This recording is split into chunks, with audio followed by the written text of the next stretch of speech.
1947, it preferred war, and it doesn't want one now. Douglas, let me put one point to you raised by Queen Rania of Jordan in a new piece for, I think it was the Washington Post. In just over 2 months, she said Israel's turned Gaza into a hellscape. At least 8,000 children have died, more than the death tolls of Pearl Harbor, September the 11th, and Hurricane Katrina combined. In spite of the very exciting title of this video that brought you here, if you're anti-Semitic, not for you. You can't judge an entire group of people just based on their skin color or the country they're from. You can't acknowledge and critique certain cultures, right? Or cultures, right? You can't acknowledge bad behavior of people who are defending that culture or country. And that's what we're doing here, right? There have been a lot of bad faith actors that have had the loudest voices defending Israel. And I can't imagine that this is leading to a lot of negative sentiment towards Jews, right? No one should judge an entire group of people based on these bad actors or based on anyone else but that individual person, right? But there's nothing wrong with acknowledging that these people are giving others a reason to essentially be racist.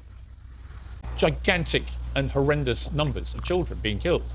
Do you not have any qualms about the number of children being killed? I mean, does it not suggest that Israel... I want to hear Queen Rania talking about this as much as I want to hear Queen Camilla or Meghan Markle. I mean, it's pathetic.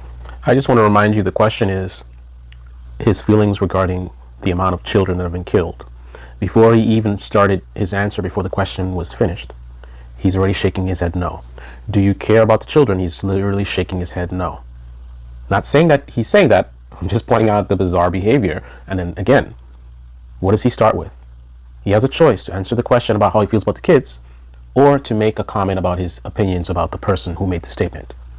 He chose to focus on the person who made the statement. He was given an opportunity to comment about thousands of kids being killed. And that was the priority, is to talk about the person who made the statement. That's telling. Queen Rania is holding on to her own position in Jordan. The only piece of advice she has for anyone is how to marry a king. Queen Rania herself is just playing a very nasty political game. If she cared at all... And notice it's all ad hominem attacks. Like, it's not... He's not attacking anything, the substance of what she said. If he doesn't want to talk about how he feels about the kids, he can comment about her statement, right? She said it was 10,000 kids, it's actually 5,000. She claimed that the reason these people are killed is just because of Israel lust for blood, and that's ridiculous. They're doing it to defend themselves. No, he's not attacking the substance of what she said. He wants to attack her character. And again, this is in the context of him being asked about his feelings about the killing of all those kids. So I think it's very clear, the answer, whether he cares or not. But I'll let you comment below and tell me what you think. And I would pose this to all the states in the region. If Jordan cared at all for the Palestinian people, they would take them in. They would take them in. They don't want them. If the Egyptians wanted them... Do you care about the kids? Oh, well, the person who's pointing out the kids that died, if they cared, then they would such and such. But do you care? Oh, well, you know, the lady, all she knows about is kings and this and that. And she's disingenuous. But do you care about the kids that were slaughtered in this war? Well, you know, listen, let's understand what she's doing here, right? They take them in, but they don't. You know why? Because every country that takes in the Palestinians gets terror. It happened in Egypt, it happened in Jordan, it happened in Syria, it happened in Lebanon, it happened in Tunisia, on and on. That's why these people don't really care about their fellow Muslims. They just care about hating Jews. All right, Jake, your response. Yeah, so you asked if he cared about 8,000 dead babies, and his answer was no. Queen Rania bothers me, so complete non-answer, because he doesn't care. Yeah, so you asked if he cared about 8,000 dead babies, and his answer was no. Queen Rania bothers me, so complete non-answer, because he doesn't care. He doesn't think that... You saw the raised eye, right? Now what do you think he's going to do? Is he going to now take an opportunity to actually answer the question and talk about, oh, I do care about the civilians, you know, they should really, you know, I want Hamas to be destroyed, but unfortunately civilians, this is war. Or is he going to choose to, again, deflect?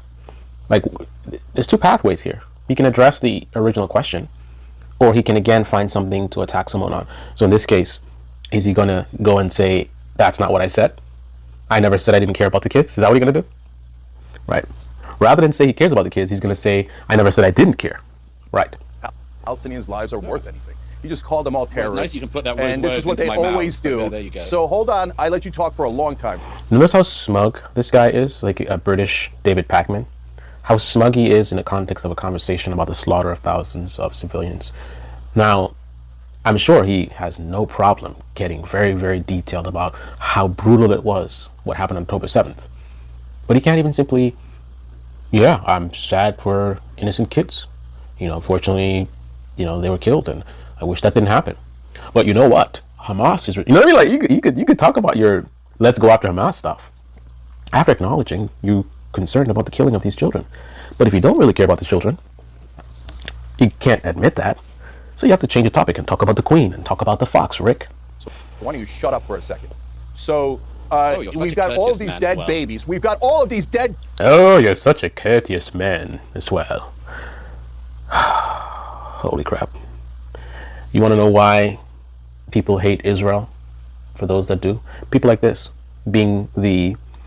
speaking for Israel. These are the allies. The fact that you have so many disgusting people that are defending Israel. Now, you can defend Israel, right, and not be disgusting. I just want to make that clear. It's not, to defend Israel, you have to be disgusting. No.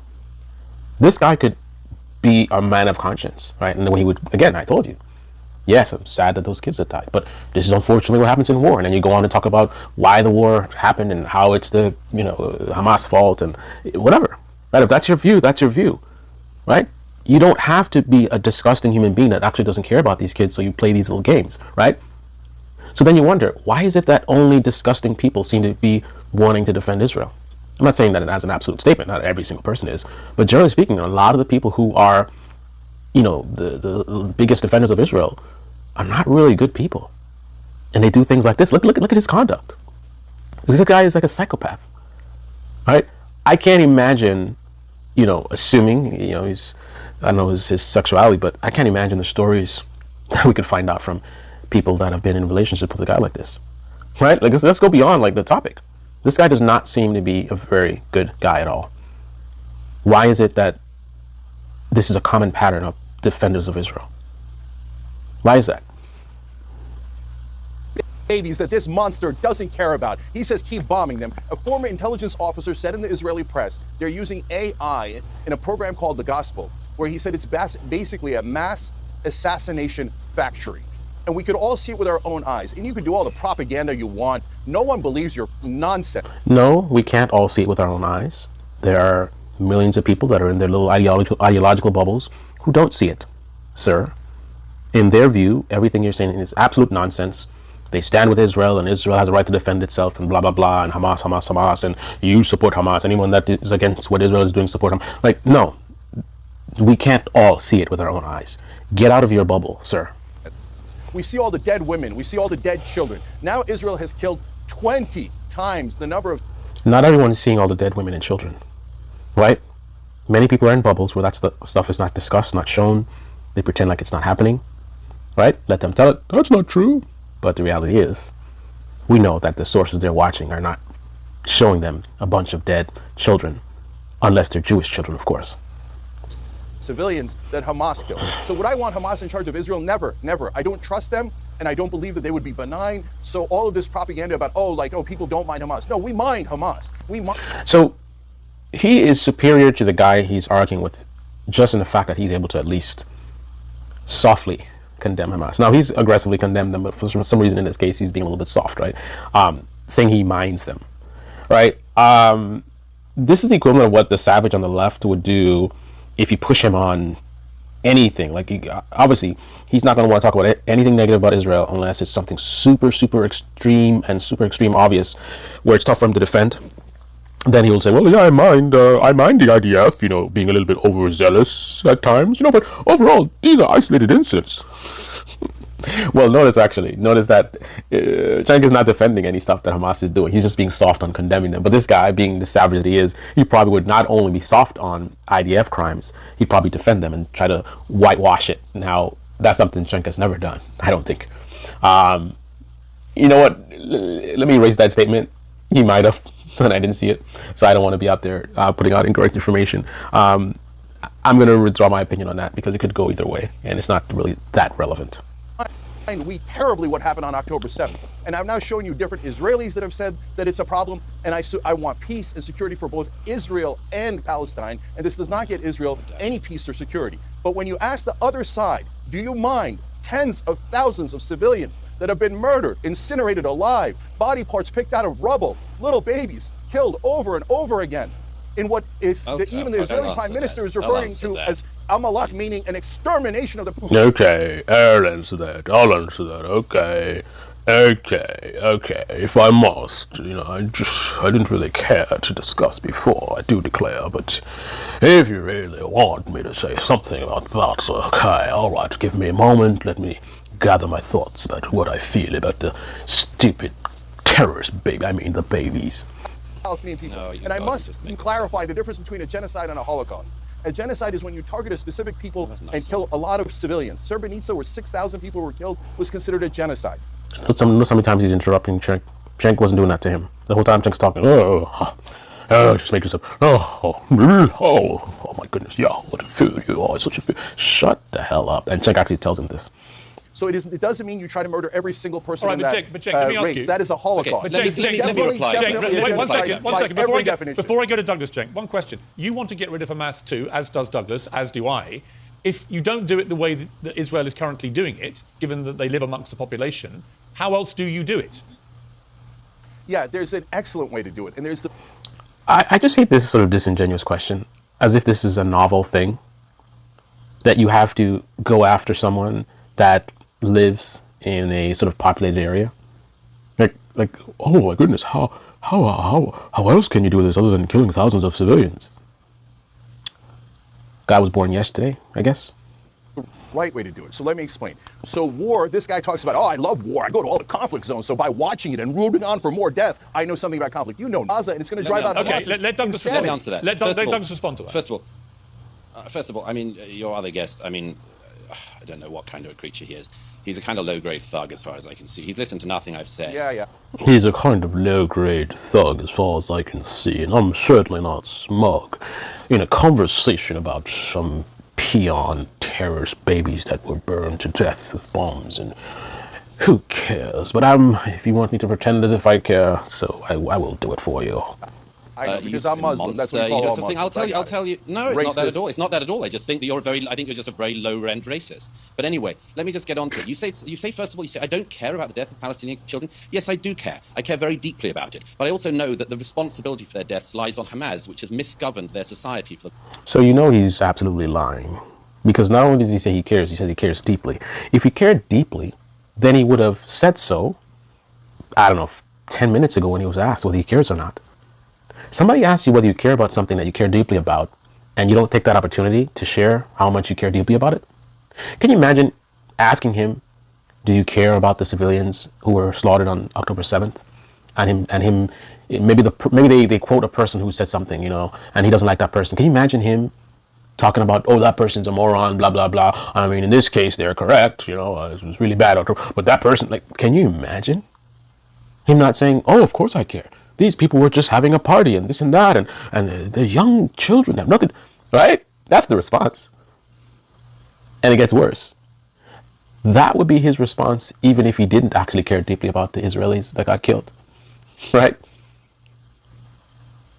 That's how fake people are. Like if he's pandering to a certain audience and he feels, this is the right thing to say for the audience he's talking to, right? Then he will, oh, do you care? Oh, yes, I care. It's so sad, blah, blah, blah, blah. So he would say stuff even if he didn't care. That's how much he doesn't care for the Palestinian, that he's not even willing to pretend just to sort of, give himself cover, not reveal how much of a savage he is. He's not even willing to pretend. Wow. Last 16 years, and now has been leading the country into being in a war with Israel. So yes, it's on Hamas this. As for seeing wars, by the way, I just mentioned about seeing wars because as far as I can see, you're very ill-traveled as well as rather ill-lettered and ill-spoken. And I mentioned that I cover wars and go to wars because I happen to think myself that it's worth seeing things with your own eyes, including things that you don't particularly like, but you report the truth. I don't know if you ever even leave your own bedroom. And I can tell already that you don't because you've already said something that demonstrates you know nothing about this conflict. You have just demonstrated it. Now, obviously, I'm well aware that there are people who are anti-Semitic and have been, talking all this stuff about Jews are taking over and Jews and their money and they're evil Jews and blah, blah, blah. I'm well aware of that stuff. But in the moment, with what's happening right now, the people that are spreading the strongest anti-Israel message are the defenders of Israel. People like Ben Shapiro, people like this guy. right? We look at the lack of principle. We look at the character of the types of people who are defending Israel the most, and we see how disgusting they are, and the disgusting things that they say, right? How dishonest they are, right? And that, to me, is a stronger anti-Israel message than any anti-Semitist could ever do, right? Anti-Semitists could say all kind of stuff, Jews this and Jews that, whatever. You're just saying that, right? A lot of times they're not even presenting any evidence. They're just saying stuff. Okay, you don't like them, you're saying all that stuff. But these are the actual people. Some of them Jews, others Jews, allies of the Jews, right? So this is the source, and the source looks pretty bad, right? Anyway, tell me your thoughts. This is the Debate Me channel. Debate Me in the comment section below. Click on the like button, subscribe, smash that bell. Be well. Just to be clear, the idea of having sort of negativity towards someone just because they're from Jerusalem or Jewish or whatever it is, that's absurd. But we are humans, and I can at least understand why there might be more people getting negative views of Jews, right? It's wrong. It's illogical for you to have this view of people, rather than on the individual, right? A Jewish person is capable of being a lot of different things. A savage or a really good person, right? So you can't just condemn the entire country or people from that country, right? But you can acknowledge that they certainly have a lot of bad spokespersons. All right, guys, I'm out.